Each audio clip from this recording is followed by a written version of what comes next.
বিসমিল্লাহির রহমানির রহিম। সিরাজগঞ্জ অন্যতম গুরুত্বপূর্ণ একটি আসন।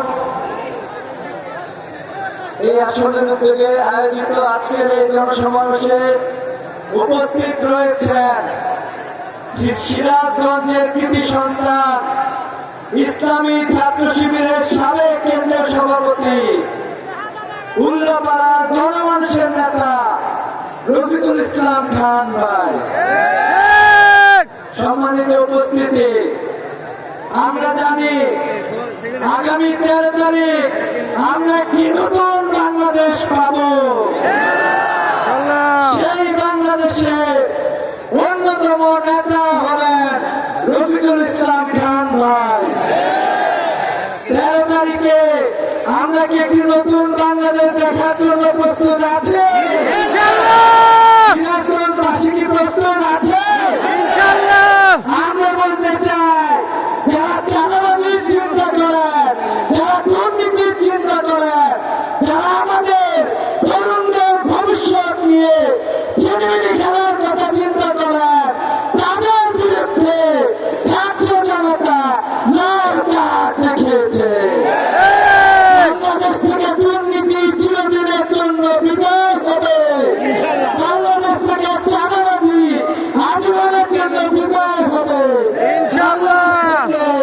জুলুম এবং বঞ্চনা আজীবনের জন্য বিদায় হবে। আগামী বাংলাদেশ হবে ন্যায় এবং ইনসাফের বাংলাদেশ। সেই বাংলাদেশ দেখার জন্য আমরা সবাইকে প্রস্তুত আছে। আপনারা যারা চাঁদাবাজি করেন, অনতি বিলম্বে তারা চাঁদাবাজি প্রত্যাহার করেন, জনগণের কাতারে নেমে আসেন। সেই সাথে আমরা আধিপত্যবাদী শক্তিদেরকে বলে দিতে চাই, যারা ইতিপূর্বে বাংলাদেশে 16টি বছর আমাদের ভবিষ্যৎ নিয়ে ছেলেমেয়ে খেলেছেন, আমাদের অতীতকে ধ্বংস করেছেন। আমরা বলে দিতে চাই, বাংলাদেশের দিকে চোখ তুলে তাকালে বাংলাদেশের জনগণ এর শক্তিশালী জবাব দেবে। আগামী 13 তারিখ নতুন বাংলাদেশ দেখার আহ্বান জানিয়ে শেষ করছি।